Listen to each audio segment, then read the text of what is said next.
Her husband's an addict. He left our baby in an overheated garage, 100 degrees. You left this person in charge of your children. She's doing a lot of the mothering. I always have a baby in my arm. I'm always feeding a kid. Welcome to the watch party. In this episode, we have an enabling mom who chooses her addict husband over her own children. She brings her teen daughter to the show, hoping Dr. Phil will attack her, but Dr. Phil pulls a bait and switch and rips these parents a new one instead. I'm Tippy Morgan. You be the judge. I wanted to talk to you before I ever talked to your mom and to Jonah. I need your help to help you because you need some help. You deserve some help. You're getting jerked around. They've dragged you in here for me to rake you over the coals and read you the riot act about your misbehavior, tell you what a bad kid you are, straighten your ass up, and then send you guys home. That is not how I see this at all. Okay. They're talking about you running away, all of that. I was reading through this. I don't ask myself why you're running away. I'm asking myself why you come back. I'm going to just be straight with you and hope that you'll be honest with me. They say that you're kind of blowing off school, that you're running away, you go out and be gone for 2 or 3 days, you're vaping, smoking dope, some of that stuff. That is not good. You need to stop that behavior. You're smarter than that. Mm-hmm. You got every excuse in the world. You really do. Your mother, she's acting like your friend, not your mother. And if she's your friend, she's not a very good one. You got a drunk living in your house. Your mother chooses this drunk over you and the other children. You're the mother. You're raising these other children. That is not fair. I know you're happy to do it because you love them. And you're doing a good job, by the way. Thanks. And I'm here to fight for you, not with you. I don't know what you expected. I think you thought they were going to bring you in to see the principal, and I was going to tell you straighten up. And I do want you to straighten up. I want you to stop doing that stuff. And I'm going to help you. You're better than that. You're smarter than that. How frustrated are you? Really frustrated. I'm stressed. What does she say to you about bringing Jonah back in the house all the time? I ask her not to. She tells me she likes to sober him. She says that she married to sober him. But when is he ever sober anymore? He comes back 4 hours later, drunk again. I beg her to, like, at least 2 weeks, 3 weeks, let him straighten up. But she lets, as soon as he sends her a text saying, oh, I'm clean, or anything like that, right back in the house. A week later. I've got him on tape saying he's not going to get sober or clean because he doesn't want to get sick. He's saying straight up, I'm not going to do that. I don't know what he's telling her, but he's telling us he ain't going to do it because he doesn't want to go through the withdrawal, he doesn't want to get sick. She's paid for him to go to rehab twice. Money she should be putting in a college fund for you. For the other Everything goes kids. to him. Everything goes to him. You deserve better. What do you say to yourself about that? It's just hard. It's really hard. I try to be there for my sister because she doesn't need to see that. She doesn't need to see them screaming. I take care of her. I make sure she doesn't see that. I've been seeing it since I was 6 years old. He's pushed my brother away. He was the only one. He used to take care of us. He used to be the one keeping me away from it, trying to keep me away from it. But he's gone. He's gone by now. I would have been gone by now if I had the chance. Absolutely. So he's made me lose my brother. A bunch of my friends are scared to come over. How many times my neighbors have seen cops at my house? It's embarrassing. And it's hard. I've been making police statements since I was 7. That's not right. You know, she says she doesn't want to be a single parent raising 3 children. Hell, she's raising 4 children. He just adds, he's another child in the house. Exactly. I take responsibility for what I do. When I smoke, that's on me. I do that. But him, anything that goes wrong with him, oh, well, Brindley did this. Well, Brindley did that. Well, Brindley didn't do this. You're a grown-ass man. Take responsibility for what you do. Well, he's asked you for, right? Oh, yeah. He'll offer it to me, ask me where I get it, ask me where he can get some. It's criminal. I don't mean that figuratively. I mean, that's criminal. That's contributing to the delinquency of a minor. It's endangerment of a child. And he's doing it in the home with other children. That's criminal behavior. And if your mother allows that to go on, that's criminal behavior. This has to stop, and I intend for it to stop, and I intend for you to be out of the pressure cooker. Anytime Jonah steps out, I step in. Yeah. I mean, I've been raising them. I've been raising my twin sisters. I always have a baby on my arm. Always am feeding a baby. Always am changing a diaper. Yeah. And they're 9 months old? Twins, yeah. 9 months old. 9 months old, yeah. And where's your mother when this is going on? She has work. She's either feeding one of the babies and I have one, or switch off. And what does she do when Jonah's passed out on the couch? This is him around the house. He's fallen with the babies in his arms. Oh, yeah. We take camping trips to Lava. My mom took my little sister to go, to take her to the pool. And she left me alone with him and the twins. Falling asleep, the baby screaming, crying in his arms, and he's passing out. I said, just give her to me. I took care of both babies, got one baby down that night, and I was taking care of the other, changing her, doing everything while my mom was gone. Did he forget one of the children in the garage? Yep. Forgot one of the children in the garage while he was high and drunk. 100 degrees. 100 degrees, screaming, crying. Oh, and when my sister was 2, fell flat on her on the concrete. Well, here's what your mom has to say about you, just so you know, which I didn't buy for a minute, which is why I'm here talking to you first.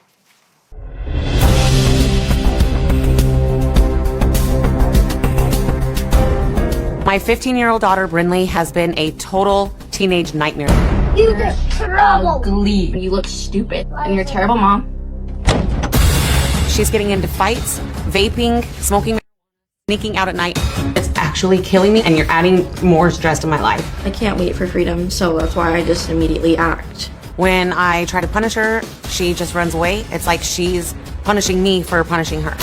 She figured out she could fit through this tiny laundry room window over here. We put a piece of plywood so she could stop going out. We had to put a board in, silicone it up here, and then here's the lock up here to stop it from opening this way. When you get back from running away, I just scream like a psychopath, and then it's over. What's your punishment? Last year, she was at a boy's house, and I called the police and told them where she was at. When the police arrived, she took off running from them, and they had to put her in handcuffs. She's been to the juvenile detention centers about 4 or 5 times. She told me that she loves going there because the guards are so nice to her, and she says they even call her daughter. I need to get my parenting skills in check, or Brinley is going to continue heading down this road to nowhere. Y'all, already I love that this is going to be a bait and switch. I cannot wait for the mom and the boyfriend to come out on stage and get what's coming to them from Dr. Phil. The audacity of this woman with this tape piece crapping all over her daughter, complaining that her daughter wants to run away. She has to board up the windows. That's not normal. That's not normal, lady. Why do you think your daughter wants to get away from you? Probably because of your behavior in choosing this addict over her and the other kids. Honestly, it sounds like going to juvenile detention was probably a more pleasant experience than living at home with them. Well, it's probably a break to go to juvie. I mean, at least you're not having to put up with all that. What do you think about what she's saying? I think she's very fake. She says that this was all about Jonah. She said not one word about me except that I smoke pot and that I run away. That's all she said. That she said. She's crazy. You got reinforcements now. Okay, so Thank you. we're going to deal with this together. But you understand, I want to be very clear. I don't endorse this behavior you're doing. You got to get that under control. And I want you to get your grades up because you deserve better. Okay, you know that I don't think you should be smoking dope and vaping and running away. I don't want you getting hurt out there. Okay. Look, I'm going to go talk to your mom now, and I'm going to be very, very straight with her. She's never had that. Nobody can tell her wrong. She thinks she's in the right 100% of the time. Yeah. So. Surprise, surprise. Say hey to this courageous young woman, Brinley. Brinley and I just had a conversation backstage, which is kind of way out of order. It's not what we normally do, but I wanted to sit down and talk to her because I thought her mother and Jonah were seriously dragging her to the altar here, thinking I was going to straighten her up and then everything was going to be okay. I just don't believe that. I don't think that's what's going on. And so I was just straight with Brinley, and we had very clear understanding, right? Mm-hmm. And now I do want to talk to Mom. So can we bring Cassie out and let's continue on. Say hi to Cassie. Let's put you right here. Cassie, I know you were upstairs and coming down and haven't listened, but I've just had a conversation with Brinley, and she and I were very straight with each other. And I think that right now, you're in a situation with a very dysfunctional family. Agree? I agree, absolutely. And there are problems. I think she is a symptom of the problem. I don't think Brinley is the problem. I think she's showing some signs of stress and a problem, but I told her I don't wonder why she runs away. I wonder why she comes back. I seriously, I don't get it. I don't get what the hell you're thinking. I don't get what the hell you're doing. I don't get what the hell you're doing with this Jonah coming into the house time and time and time again. In fact, based on what you've told me about Jonah, having him in that home around those children is criminally negligent. I don't get how you're making that okay. Here's what I think is the real problem. Let's take a look at this and I'll let you respond. I cannot live my life like this, Jonah. You need to make a decision. If you're going to be high or if you're going to stay sober and be here for your family. My husband, Jonah, is a complete addict. He's addicted to Xanax, Klonopin. Within the last 2 years, I've sent Jonah to 2 different rehabs. He's relapsed after both. I have found alcohol bottles inside the couch. He's even hid alcohol in our vacuum cleaner.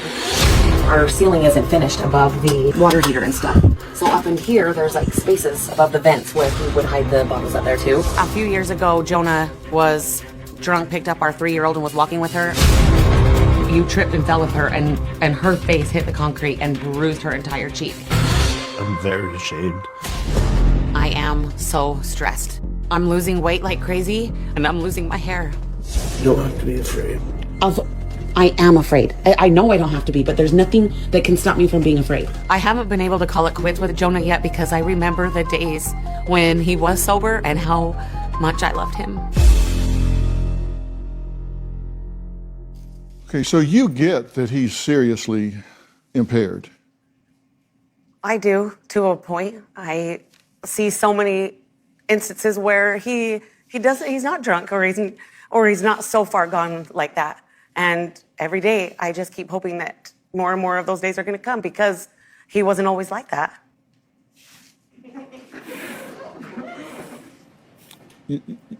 Brindley describes you as being in denial about this. She didn't use that word. She just said you just keep believing him when he says he's going to get sober, right? Yeah, And do you consider him to be a danger? he can be. I believe that he can be a danger to our kids. But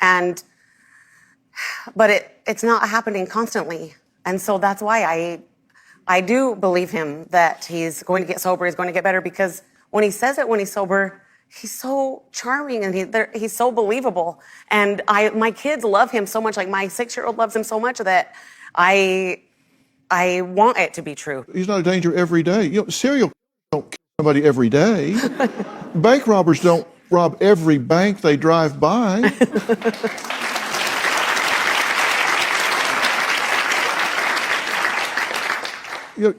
He left a child in the garage. It was 100 degrees outside in the garage. That's enough to dehydrate an infant in a matter of hours. But he had some good days in between. Okay, he fell with this baby and smashed her face in the concrete. He left the other one in a stroller in the garage for hours when it was 100 degrees outside. He's standing there stoned in that picture holding a baby, but he has some good days in between. That's what keeps me going. That's what makes me want to believe that it can all go away, because it's not happening every single day, that I believe that he can be a good man again and get the help that he needs and get sober. I'm sure he can be a good man again today. I am the incurable optimist, and I believe in the human spirit, and I believe that man, like every other, can turn things around, but not on your watch, Mom. You have undivided loyalty, undivided responsibility to your children.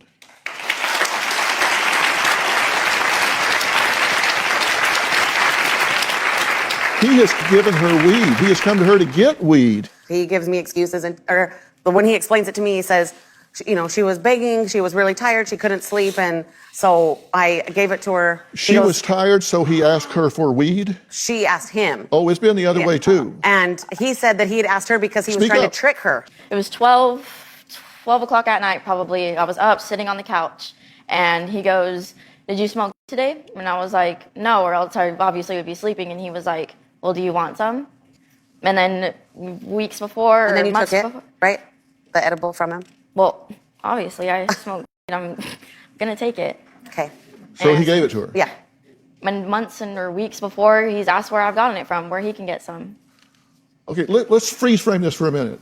You just said that he's asked her for some and he offered her some and she took it. So he gave illegal drugs to your 15-year-old child in your home. Doesn't sound like much when you say it real fast. Let's slow down. He gave illegal to your 15-year-old child in your home and then came and got in your bed. I was not home that weekend. I was away with my twins. You were home. You were home when that he gave me weekend I weed. was not home. Okay, hold on. Freeze frame. So you left this person in charge of your children? Yes, I did. Oh, The two older ones, not the babies. Cassie, when you are in a hole, stop digging. Oh, whoa. Cassie says 3 weeks ago she kicked her husband Jonah out because his addictions have made him a danger to her children. Well, sometimes he's a danger to her children, but he has good days. A month ago, Jonah was sitting in the kitchen with one of our twins. When I asked him where the other baby was, he got up frantically looking for her around the house and couldn't find her. I went out into the garage and she was sitting in her footy, sweaty pajamas in our stroller, and it was 100 degrees that day. Jonah said that he had taken edibles, but I think that he was on something a lot stronger that made him forget that he left our baby in an overheated garage that could have her.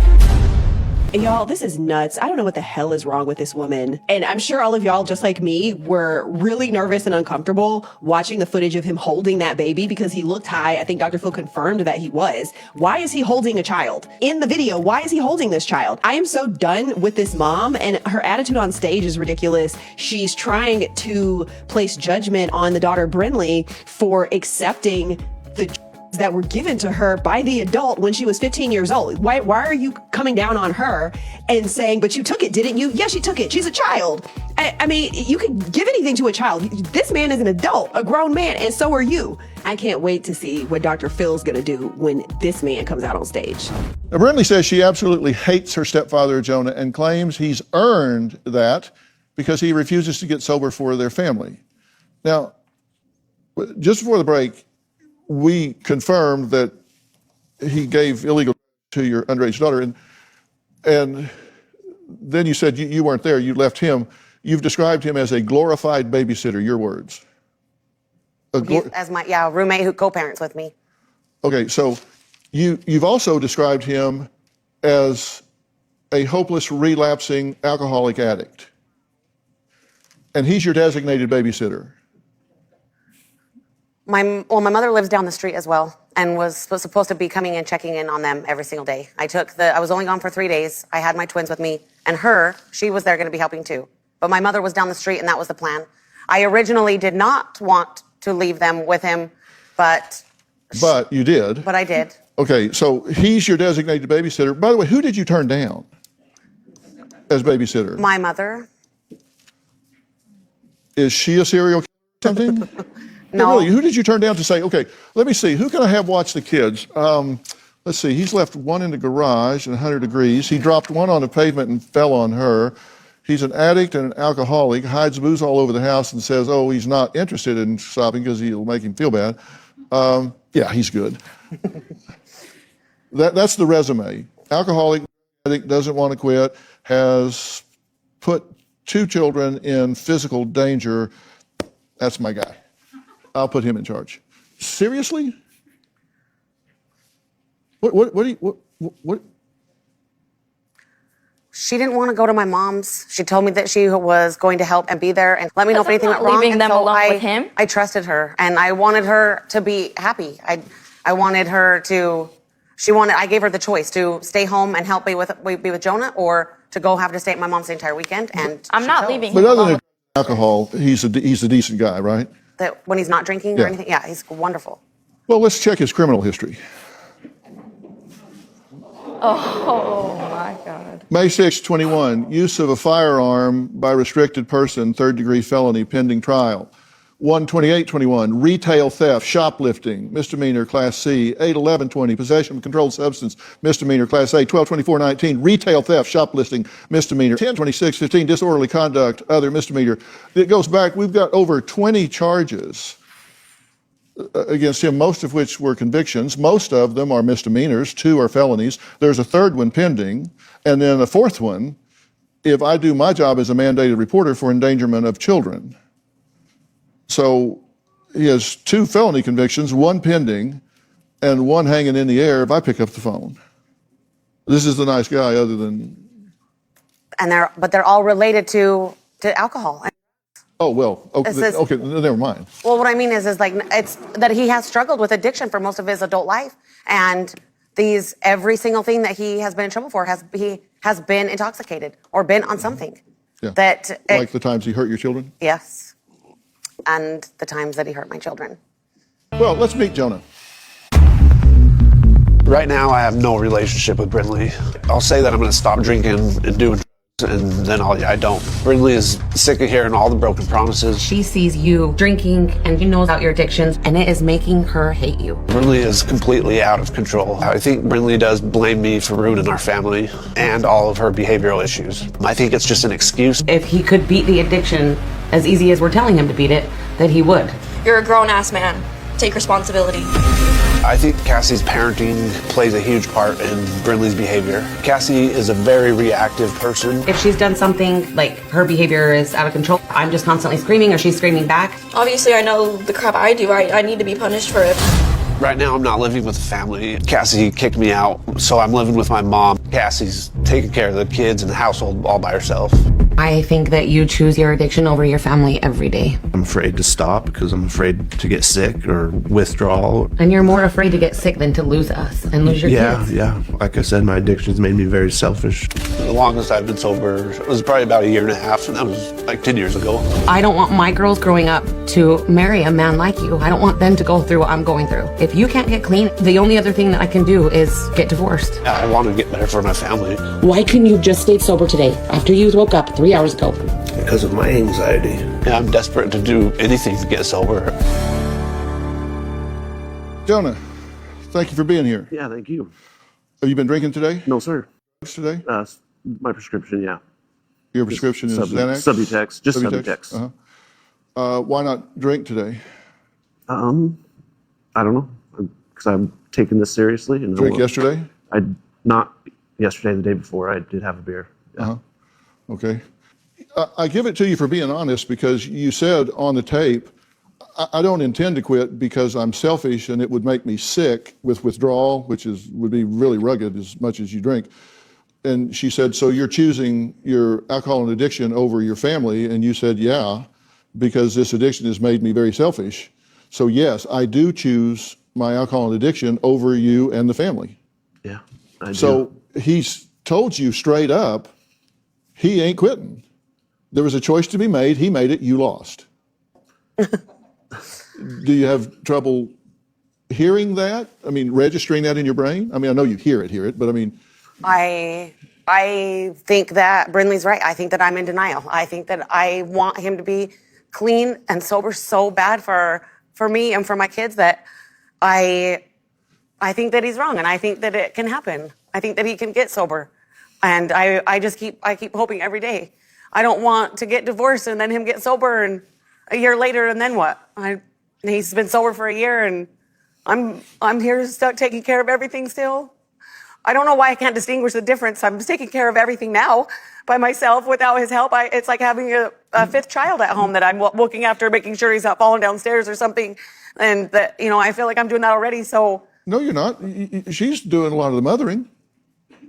To the two of you, to the other children. She's changing diapers and feeding babies just like you are. She is not. She's never home. She's never home. Her friends and Snapchat and Instagram is the most important thing to her. She is not there doing anything. I have to beg her or bribe her that she can hang out with friends while she's there to help me. I have to ask her numerous times to do something. I can't get her to clean her room. I can't get her to do anything. When she is watching a baby, she puts one of them in a bouncer and she's back on a tablet or a phone. I can't get her to get out of her room to help me. Trust me, when there are times where I have to do something imagine why that she wouldn't want to come out of her room. Well, I can't picked imagine Jonah that. out. I mean, what more does she want? I always have a baby in my arm. I'm always feeding a kid. When is she ever over? My grandma, she says my grandma helps. I hear her complaining about me 10 times a day that she don't do for her. And that is true. And you're going to say that Grammy helps more than me? No, Grammy doesn't help more than you, but she is there helping. But she can't back up your story because she's I help never more there than either. him. I even help more than him. You do. But As of late. As of lately, yes. Okay, so let me get your story straight. You said she doesn't do anything except she helps more than grandmother, and she helps more than Jonah, and she does have been helping of late, and so Which goes to she show does you no one else absolutely is helping nothing you. except Right. she helps more than everybody else. But this is like 10%. I am doing everything. Everything is on me. But when I say she helps more than them, that shows you how little they do for me, because she's not doing very much. And the reason why I can tell you that is because when we were in family therapy, she expressed that my grandmother or my mother tries to put pressure on her, that because he's gone, she needs to step up and help me. That is not right. She is my 15-year-old daughter, and it's not her fault that we had twins. It's not her fault that another baby came into this family. And I don't want to put that on her. And so I don't. And I do not. And she says, Mom, she'll ask me sometimes, do you need anything from me before I go hang out with my friends? And I'll ask her, and she'll do it, and then she'll take off, and, little things here and there. Hold one baby for me while I bathe the other baby. But I try not to, I'm not putting it on her, because she says it's very stressful for her, which it should be. And I shouldn't be asking her to step up because my husband's gone. It's not her job to take care of the children.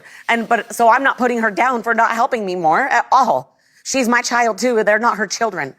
But she does, in order to leave, like, she will ask me, what do I need? She does help me when I ask. A lot of the time she does. Which but is I never, it? I hardly ever ask for you help. You just said I don't help. Which is it? Which is it? You're missing the point. You're twisting my words. Well, may I say something here? Yes. You do deserve a husband that helps you, and you don't have one. Because he told you he made a choice and you lost. And she is there, and she does help. I don't know how many percent you want to assign it. It probably would be more if you didn't call her bitch and little when you're mad. She says she hates me, wishes she would have gotten a with me, pulls me by my hair. All of which you admit. Oh, I pulled her by her hair, but I didn't tell her I wish I would have had an Yes, you did. Yes, you did. Well, Sandy says her daughter Cassie is an awful parent, a total narcissist, and takes zero blame for anything. Well, so who is Sandy? Well, it's her mother. We'll add her to this conversation after the break, because I'm going to get to a conclusion here. It's going to have a verb in my recommendation, because I have a duty here. This is part one of a two-part episode. In this episode, we have Cassie and her addict husband, Jonah. He gets drunk, he gets high, and he endangers the safety of her children. Her teenage daughter, Brinley, is caught in the middle. She's been tasked with doing a lot of the parenting in this situation. And according to Cassie, she doesn't help enough, but she does help. And let me just start right there, because that really pissed me off. I feel like what we saw was Cassie's mask slip, and we saw her on stage blaming Brinley for not being enough of a mom to the kids and not doing the parenting job to her standards and to her liking. And then as she was saying that, she started to realize how ridiculous it sounded and how selfish it sounded. And then she started to fix it in real time, which is the type of thing that narcissists will do. And by the end of it, she was saying, I don't ask her to help me. I don't pressure her. I don't need her to do that. She's the child. She didn't have twins. Like, no, she didn't have twins, lady. She can't get her story straight. She's clearly choosing this man over her children. Her son has already left the home because he can't deal with it. And she and Jonah are placing blame on Brinley, who is a teenager who has grown up with this since childhood. Of course she's lashing out. Of course she's having some behavioral issues. And of course she wants to run away. I would run away. I would get the hell out of there. The audacity of this man to hold a child while he's high, and after he's already dropped children. He left the one child in over 100-degree garage that could have killed that child. He dropped the one child and then fell on top of her, and it smashed her face. I mean, seeing the pictures of that precious little face with the bruising, I couldn't imagine. I'm just very frustrated by this, but I want to know what you guys think about this. What do you think about the bait and switch that happened here with Dr. Phil pretending like, yeah, we're going to attack Brinley, but actually like he's standing on business and attacking the people who need to be attacked. What do you think about Cassie's behavior and her choice here to choose this man over her children? And she's been doing it for years. She's been choosing him for several years, a decade now. She can't say she's expecting him to get clean and sober tomorrow. He even says he refuses to do that. He and Cassie are both narcissistic in my opinion. He's narcissistic because he's an addict in the throes of addiction, so that creates narcissistic behavior, but she's just as much of a narcissist as him in my opinion. But what do you guys think about that? What do you think about Brinley and her role in this? I'm really looking forward to part 2. I want to hear from Grandma Sandy. I want to find out more details about this, and I want Dr. Phil to, rip these parents a new one. But y'all let me know what you think. Drop it in the comments.